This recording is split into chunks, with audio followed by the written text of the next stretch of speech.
Welcome back दोस्तों, SLD में आपका स्वागत है। आज हम अपना अगला टॉपिक लाए हैं आपके लिए अवबाव का नियम, जिसमें आपको अधिकतम परेशानी होती है इलेक्ट्रॉनिक विन्यास। जब आप संरचना या संयुक्ता निकालते हो या किसी भी तत्व की इलेक्ट्रॉनिक विन्यास आप ज्ञात करते हो तो आपको इसमें परेशानी होती है, क्योंकि आगे धनायन कैसे हो जाएगा, ऋणायन कैसे हो जाएगा कोई तत्व। इसके लिए आज आपको लेकर आए बेहतर एक अच्छी सी ट्रिक अवबाव का नियम। यूज करिए इसे और सभी तत्वों का आप धनायन और ऋणायन इलेक्ट्रॉनिक विन्यास आसानी से निकाल सकते हैं। देखिए क्या है अवबाव का नियम।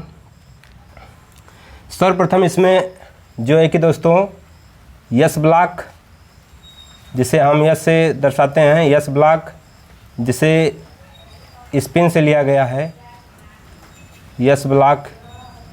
इसके बाद पी ब्लॉक, जिसे प्रिंसिपल फुल फॉर्म प्रिंसिपल भी कहते हैं, इसको कहते हैं पी ब्लॉक, पी ब्लॉक। इसके बाद डी ब्लॉक और इसके बाद एफ ब्लॉक उपस्थित होता है। Yes block, P block, D block और एफ ब्लॉक उपस्थित होता है। यस ब्लॉक में जो तत्व होंगे, देखिए ध्यान से, यस ब्लॉक में जो तत्व, जो इलेक्ट्रॉनिक विन्यास, मतलब यस ब्लॉक में इलेक्ट्रॉन कितने होंगे? 2, पी ब्लॉक में 6 और डी ब्लॉक में 10 और एफ ब्लॉक में 14। इनको आपको जो है कि याद रखना है कि यस ब्लॉक में जो तत्व होंगे वो दो से अधिक नहीं हो सकते हैं, 2 से कम का मतलब 1 भी हो सकता है, 2 भी हो सकता है, लेकिन 2 से ज़्यादा नहीं आपको रखना है। पी ब्लॉक की क्या कंडीशंस है कि इसमें 6 आप रख सकते हो, 6 से नीचे भी रख सकते हो। 6 से नीचे का मतलब 1 2 3 4 5 6 तक रख सकते हैं, लेकिन 6 से ज़्यादा नहीं रख सकते हैं। वही कंडीशन है डी के भी। डी ब्लॉक में 10 से ज़्यादा आप नहीं रख सकते हैं, 10 से कम, जैसे 1 से स्टार्ट करिए 10 तक आप रख सकते हैं। और एफ ब्लॉक वही कंडीशन इसके भी है, 14 इसमें रख सकते हैं, 1 से लेकर 14 तक, लेकिन 14 से ऊपर आप नहीं रख सकते हैं। आइए आगे चलते हैं थोड़ा। इसमें कैसे आप बनाओगे कि हमारा रूल्स कैसे बनेगा कि 1S 2S 2P 3S या कैसे आएगा, इसके लिए मैं बेहतर ट्रिक आपको दे रहा हूँ। जैसे देखिए आपको यह थोड़ा अपने माइंड में बनाने का ट्रिक्स जो है कि आना चाहिए। जो मैं रूल्स दे रहा हूँ बनाने का तरीका, इसको आप फॉलो करिए, हमेशा सक्सेस रहेंगे। 4S 5S, पहले S है इसलिए S की ट्रिक्स बना रहे हैं। इसके बाद 6S, उसके बाद 7। इसके बाद आप बढ़ सकते हैं 7 8 9 10 11 ऐसे जा सकते हैं। उसी प्रकार एक एक गैप छोड़ेंगे, मतलब आप बारी किसकी है, S की हो गई, अब बारी किसकी है, P की है, तो 2 के सामने एक छोड़ते जाएंगे हम। P का फिर आएगा, D का फिर आएगा, F का, तो एक एक छोड़ते जाएंगे। जैसे देखिए 2P, 3 के सामने 3P, 4 के सामने 4P, 5 के सामने 5P और इसके सामने 6P, और इस तरह से आप आगे बढ़ सकते हैं। आगे देखिए P के बाद एक छोड़ेंगे, फिर तो D के लिए एक छोड़ देंगे, फिर 3D 4D 5D, उसके बाद 6D। आप इसको आगे बढ़ा सकते हैं, कंटिन्यू कर सकते हैं। अब देखिए दोस्तों D खत्म हो गया, अब कौन आएगा, हमारा F आएगा। तो एक गैप करेंगे D के साथ में, ऐसे ही गैप करते हुए जा रहे हैं हम, ठीक है ना। आप देखिए D का जो गैप करेंगे आप लोग, D वाला जो गैप करोगे तो वह आएगा किस पर, 4F पर, उसके बाद 5F पर। इसके बाद आप आगे भी बढ़ सकते हैं, ठीक है। या देखो सॉरी, इसमें D रहना चाहिए, 4D और 4D के सामने 4D और P के सामने F है, ठीक है। ये ऐसे है क्योंकि F का चल रहा था ना, तो F के लिए आप लगा दीजिए F, क्योंकि F की बारी थी इसलिए F लगा दीजिए। अब देखिए कैसे आप इसको घुमाओगे, चक्रण कैसे करोगे, ध्यान देना, ये चक्रण ही मेन है। 1S के बाद 2S के बाद 2P के बाद 3S 3P 4S 3D 4P 5S। यही घुमाने का मेन कंडीशन है दोस्तों। ये ऐसे आप घुमाइएगा, ऐसे ले जाकर फिर ऐसे, फिर ऐसे, फिर ऐसे, फिर ऐसे, फिर आप ऐसे जाकर ऐसे जा सकते हैं। जो भी तत्व इधर लिखेंगे, मतलब 7 8 के बाद 6 के बाद 7, ऐसे आप घुमाते चले जाइएगा।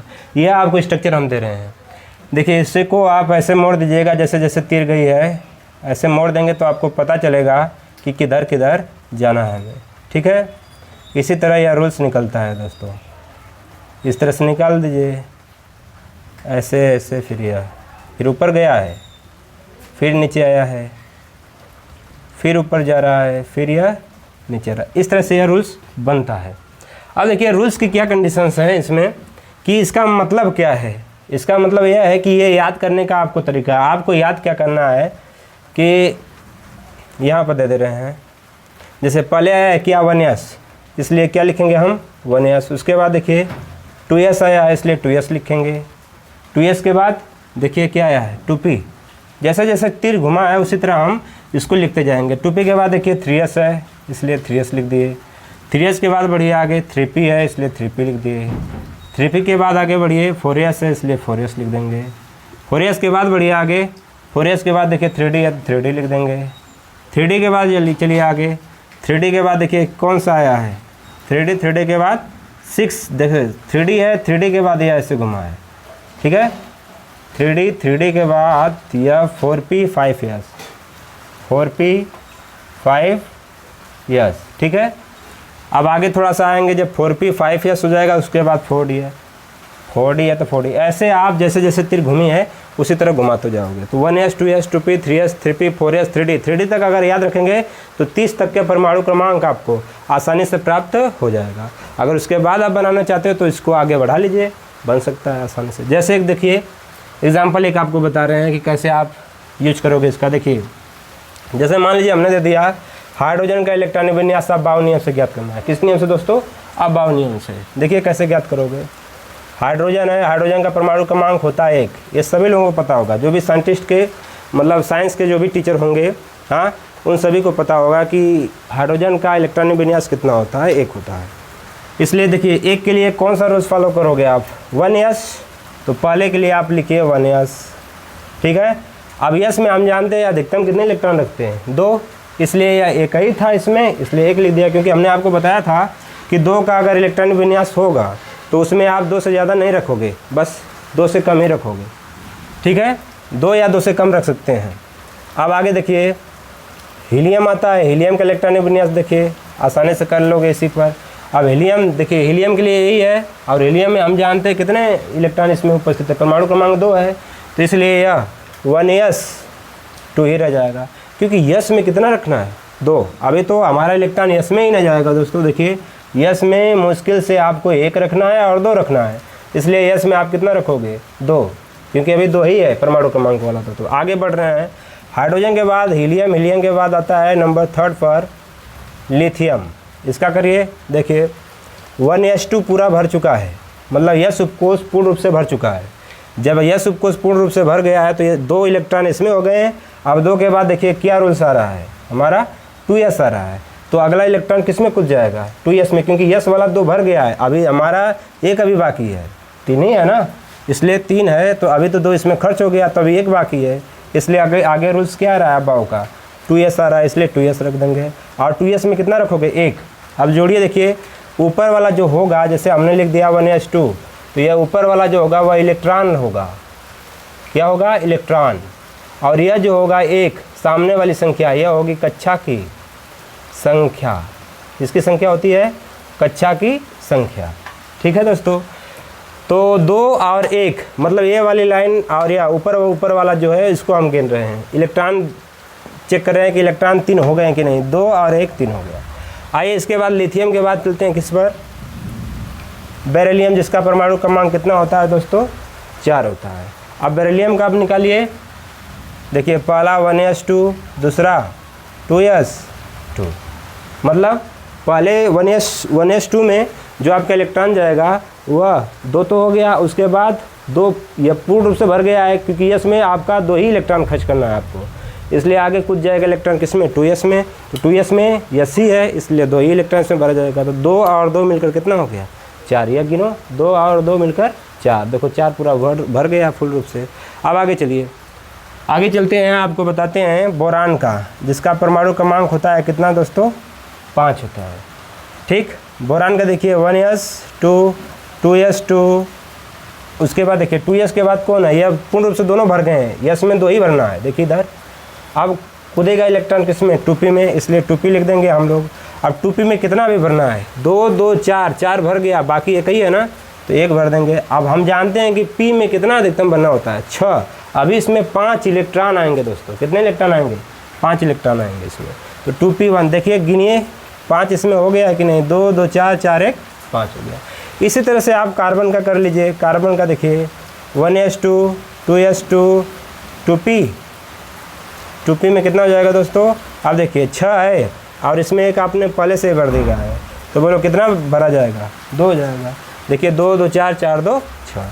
p में आपको यह याद रखना है कि p में अधिकतम कितना भर सकते हैं, 6, लेकिन न्यूनतम में भर सकते हैं 6 से नीचे भी आप, मतलब 6 से नीचे 1 भी भर सकते हैं, 2 भी भर सकते हैं, 3 भी भर सकते हैं, 4 भी भर सकते हैं, 5 भी भर सकते हैं, 6 भी भर सकते हैं, लेकिन 6 से ज़्यादा आप नहीं भर सकते हैं p उपकोष में। ठीक है, अब देखिए इसको उपकोष कहा जाता है। ये तो S block, P block, D block, F block हो गया, इसको याद रखिएगा। S को S उपकोष भी कहते हैं, P को P ब्लॉक को P उपकोष भी कहते हैं, और D को D उपकोष कहते हैं, F को F ब्लॉक को F उपकोष के तत्व भी कहते हैं। अब आगे चलते हैं, इनको छोड़कर आगे चलते हैं, हम आपको बताते हैं नियान जिसका परमाणु क्रमांक होता है दोस्तों 10। देखिए इसका 1s2 2s2, यही नियम पर चल रहे हैं, 2s2 2p, बोलो कितना हो जाएगा, 2 2 4 आ गया है। अब इसमें हम जानते हैं कि 6 हमारा टोटल होता है, तो बोलो 2 2 4 खर्च हो गया, यहाँ पर 10 है, तो 2 2 4 यह हो गया, और 6 आप भरोगे तो 2 2 4 6 10 हो गया। बोलो आ गया कि नहीं आ गया। अब इसी तरह आप जब बढ़ोगे आगे तो आप निकालना चाहो, मान लीजिए कि हमने फास्फोरस का ले लिया, परमाणु क्रमांक 15 वाला जो तत्व है, तो आप बनाओगे 1s2 2s2 2p 6 हो गया। 2p6 के बाद देखिए क्या आएगा, क्यों 2p6 के बाद इसमें नहीं भर रहे हैं, क्योंकि p में अधिकतम कितना भरना होता है, 6 ही भरना होता है। तो 2p के बाद देखिए क्या आएगा, 3s है ना, देखिए नियम में 2p के बाद 3s है। अब 3s में आप जानते हैं कितना भरना होता है, यहाँ पे 15 है, 2 2 4 6 4 10। अभी हम जानते हैं कि अभी हमारा 5 भरा जाएगा, तो 5 भरा जाएगा तो यह 2, क्योंकि S ब्लॉक है ना, इसके बाद 3s 2p के बाद कौन सा ब्लॉक आ रहा है उपकोष, 3s आ रहा है, इसलिए 3s आया तो 3s लिख देंगे। लेकिन 3s में हम जानते हैं 2 ही, S उपकोष में 2 ही इलेक्ट्रॉन भरते हैं, इसलिए हमने 2 भर दिया। अब गिनिए देखिए 15 हुआ कि नहीं, 2 2 4 6 4 10 10 2 12, अभी 12 हुआ है, अभी 3 बाकी है। तो जब यह भर गया तो आगे कूद जाएगा इलेक्ट्रॉन किसमें, 3p में, इसलिए क्या लिख देंगे दोस्तों 3p। और 3p में कितना हो जाएगा, 12 हो गया, तो 3 ही भरा जाएगा। और आप पहले से जानते हैं कि इसमें 6 भरते हैं, लेकिन 3 ही का डिमांड किया है, इसलिए 3 ही भर देंगे हम। देखिए गिनिए हो गया कि नहीं, 1s2 2s2 2p6 3s2 3p3, मतलब 2 2 4 6 4 10 10 2 12 12 3 15 हो गया टोटल। तो इस तरह से अफबाउ का नियम से आप क्या ज्ञात करते हैं, इलेक्ट्रॉनिक विन्यास ज्ञात करते हैं। ये आपको ज़्यादा सरलता से जो है कि सुलभ विधि द्वारा हो जाता है। इसमें आप बोरबरी का नियम भी निकाल सकते हैं। जैसे देखिए इस 1s1 में कितने इलेक्ट्रॉन है, देखिए 1 है तो 1 लिख देंगे, यह हो गया किसका नियम, बोरबरी का नियम। अब देखिए इसमें कितने इलेक्ट्रॉन है, ये ऊपर वाला इलेक्ट्रॉन है, बोलो कितना हो जाएगा इसमें, 2, पहली कक्षा में 2 इलेक्ट्रॉन। अब देखिए इसमें देखिए 2, मतलब पहली कक्षा है, इसलिए पहली कक्षा में कितना इलेक्ट्रॉन, या पहली कक्षा या दूसरी कक्षा है, पहली कक्षा में इलेक्ट्रॉन की संख्या ऊपर वाला होता है, ये ऊपर इलेक्ट्रॉन है, तो 2, और इसमें दोस्तों कितना हो जाएगा, 1 हो जाएगा, 2 कामा 1 हो गया। अब इसमें गिनिए आप, 2 पहली कक्षा में और दूसरी कक्षा में भी कितना ऊपर इलेक्ट्रॉन है, 2 है, ये हो गया बोरबरी का नियम। इसमें देखिए 1s2 पहली कक्षा में 2 इलेक्ट्रॉन, दूसरी कक्षा ये दोनों हैं दोस्तों, 2 और 1 3 हो जाएगा, मतलब दूसरी कक्षा में कितना इलेक्ट्रॉन, 3। अगर कक्षा की आगे की जो संख्या होती है, कक्षा की संख्या होती है, आगे की कक्षा की संख्या हो गई तो 2 यह भी कक्षा है, 2 यह भी कक्षा है, तो दोनों कक्षाओं में इलेक्ट्रॉन देखो ऊपर कितना हो गया, 2 इसमें और 1 इसमें, 2 1 3 हो गया। अब आगे आइए देखते हैं बोरबरी का नियम। यह नियम जो निकाल रहे हैं हम, कौन सा, बोरबरी नियम निकाले हैं, बोरबरी के नियम से, ठीक है। आगे देखिए 2 2 4 4 2 6, यह परमाणु क्रमांक 6 वाला। अगर इसका आप करोगे बोरबरी के नियम से तो पहली कक्षा में 2, दूसरी कक्षा में दोनों हैं, 2 2 4 जोड़ दोगे, 2 कामा 4 हो जाएगा। इसमें देखिए पहली कक्षा में दोस्तों 2, दूसरी कक्षा में देखो ये दोनों हैं, दूसरी कक्षा सामने लिखिए, दूसरी कक्षा, इलेक्ट्रॉन देखो 6 2 8 हो जाएगा, 2 कामा 8 आता है। अब इसमें देखिए पहली कक्षा में इलेक्ट्रॉन कितना है, 2, तो 2 लिख दो, दूसरी कक्षा में देखो यह है दोनों, 6 2 8 हो गया। और तीसरी कक्षा में ये देखिए, तीसरी यह भी है कक्षा, तीसरी यह भी है, साथ साथ चलेगी, इलेक्ट्रॉनों को जोड़ दो आप, 3 2 5, बोलिए कितना हो गया, 2 8 5 हो गया। अगर मैं कहूँ आपसे कैल्शियम का इलेक्ट्रॉनिक विन्यास ज्ञात कीजिए, किसका, कैल्शियम का, दोनों नियमों से, अबाव के नियम से भी, बोरबरी के नियम से भी, तो आप कैसे ज्ञात करोगे। देखिए ये ट्रिक्स है, 1s2 राइट है, 1s2 2s 2, देखिए 2s है तो 2s यस में 2 ही रखते हैं। 2p 6 है, 2p 6 है, 2 2 4 6 4 10 ही हुआ है। अब कैल्शियम का होता है 20। 2p के बाद 3s 2, क्यों 2 हमने लिखा क्योंकि यस में 2 ही रखते हैं। 3s2 के बाद चलिए 3p 6 रखते हैं, p में 6 अधिकतम, गिन लीजिए, देखिए 2 2 4 6 4 10 2 12 12 6 18 के बाद 3p खत्म हो गया। अब किसमें कूद जाएगा इलेक्ट्रॉन, 4s, क्योंकि अभी 20 बाकी है, अभी 20 हमें बनना था, मतलब 2 बाकी था, अभी लिख दोगे 2। देखिए चेक करिए, 2 2 4 6 4 10 2 12 12 6 18 तो 20 कंप्लीट हो गया हमारा। तो अब आपको अगर हम कहें कि बोरबरी नियम से इलेक्ट्रॉनिक विन्यास करिए तो इसी में से निकाल सकते हैं। या पहली कक्षा है तो पहली कक्षा में इलेक्ट्रॉन देखिए कितना दिखाई दे रहा है, ऊपर वाला इलेक्ट्रॉन होता है 2, दूसरी कक्षा ये दोनों है तो 6 2 8 हो गया। तीसरी कक्षा देखिए ये दोनों तीसरी कक्षा तो 6 2 8, और ये 4s2 2 हो गया। तो बोलिए कितना हो गया, 2 8 8 2, ये हो गया बोरबरी नियम से इलेक्ट्रॉनिक विन्यास ज्ञात करना। वैसे आपको मैं अबाव का नियम जब पढ़ा लूँगा तो अगले वीडियो में आपको बोरबरी का नियम दूंगा ना। देखिए ध्यान से आगे थोड़ा सा संयोजकता के बारे में थोड़ा बहस कर लेते हैं। इसमें यह तो था कि अबाव नियम से इलेक्ट्रॉनिक विन्यास करना ज्ञात करना कि कैसे आप ज्ञात करोगे। अगर संयोजकता की बात करें तो संयोजकता देखिए कैसे निकालेंगे। जैसे अगर मान लीजिए कि अगर बाहरी कक्षा में इलेक्ट्रॉन अगर बाहरी कक्षा में इलेक्ट्रॉन 4 से कम आ रहा हो, बाहरी कक्षा, ये बाहरी कक्षा है, ये सब देखो बाहरी बाहर, ये अभी बाहर, ये अभी बाहर, ये अभी बाहर, ये अभी बाहर है, ये अभी बाहरी कक्षा है, मतलब जो लास्ट वाली होंगे वो सब बाहरी कक्षा होते हैं। अगर बाहरी कक्षा में इलेक्ट्रॉन ठीक 4 से ऊपर आते हैं तो उनको 8 में से क्या करते हैं, घटा देते हैं और उसकी संयोजकता प्राप्त हो जाती है। अगर 4 से नीचे के तत्व होते हैं तो वही उनके क्रमशः संयोजकता होती है। जैसे देखिए अगर मैं बात करूँ हाइड्रोजन की तो हाइड्रोजन की संयोजकता कितनी हो जाएगी दोस्तों, 1 हो जाएगी। अगर मैं बात करूं तो यह अपवाद तत्व होता है, इसकी संयोजकता रट लेते हैं 0 ही रहती है। अगर मैं बात करूं इसकी लिथियम की तो लिथियम की संयोजकता 1 है, इसके बाहरी कक्षा में 1, हमने बोला 1 से 4 तक अगर तत्व रहेंगे तो वही उनकी क्रमशः संयोजकता होगी। अगर 1 से 4 तक इलेक्ट्रॉन बाहरी कक्षा में होंगे तो क्रमशः वही उसकी संयोजकता होगी। अगर 1 होगा बाहरी कक्षा में तो 1, 2 होगा तो 2, 3 होगा तो 3 और 4 होगा तो 4। यह रूल्स पालन कब करोगे, जब 4 से अगर ऊपर होगा तब 8 में से इसको क्या करोगे, आप घटा दोगे। देखिए इसकी संयोजकता बेरिलियम की 2 है तो बोलो कितनी संयोजकता हो जाएगी, 2। इसकी संयोजकता देखिए 3 है तो 3, इसकी संयोजकता देखिए 4 है तो 4, कोई दिक्कत नहीं है, राइट। नियान अपवाद तत्व है और यह अक्रिय गैस में शामिल होता है, इसलिए इसकी संयोजकता 0 हो जाएगी। ऐसे भी देखो आप 8 में से 8 घटाओ 0 आ जाएगा। क्यों 8 है तो 8 का मतलब हो गया कि 4 से ऊपर है, बाहरी कक्षा है 8, 4 से ऊपर है। अब 4 से ऊपर है तो आप समझिए कि 4 से जब ऊपर होता है कोई भी इलेक्ट्रॉनिक विन्यास, मतलब अंत में जो कक्षा होगी 4 से अगर ऊपर होगी तो उसे हम क्या करेंगे, 8 में से घटा देंगे। तो 4 से ऊपर है तो 8 में से 8 घटाओगे कितना आ जाएगा, 0 आ जाएगा। आगे देखिए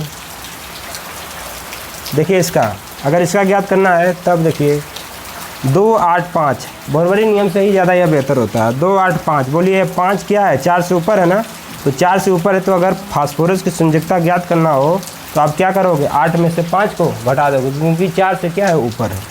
तो संयोजकता निकालने के लिए इस तत्व की आप कैसे ज्ञात करोगे, देख लो संयोजकता। तो क्या करोगे आप 8 में से 5 को घटा लेना, 8 में से 5 जाएगा, आप जानते हैं कितना आता है, 3 आता है। इस तत्व की संयोजकता कितनी हो जाएगी, 3 हो जाएगी। देखिए कैल्शियम का, देखिए कैल्शियम का भी निकाल सकते हैं। इसके बाहरी कक्षा में कितने इलेक्ट्रॉन है दोस्तों, 2 है। जाहिर सी बात है 4 से तो ऊपर तो है नहीं ना, इसलिए बाहरी कक्षा में 2 है तो इसकी संयोजकता कितनी हो जाएगी, 2 हो जाएगी। यह संयोजकता हो जाएगी, ठीक है, यह संयोजकता हो जाएगी। इस तरीके से आप संयोजकता ज्ञात कर सकते हो। हाँ, जब मैं आपको बोरबरी का नियम पढ़ाऊँगा तो उसमें विस्तार से बताऊँगा। ये है किसका नियम, अबाव का नियम है। इस नियम से आप जो है कि किसी भी तत्व का इलेक्ट्रॉनिक विन्यास आसानी से ज्ञात कर सकते हो, यह अबाव का नियम होता है, ठीक। अगले वीडियो में आपको बोरबरी का नियम देंगे। धन्यवाद, जय हिंद, जय भारत।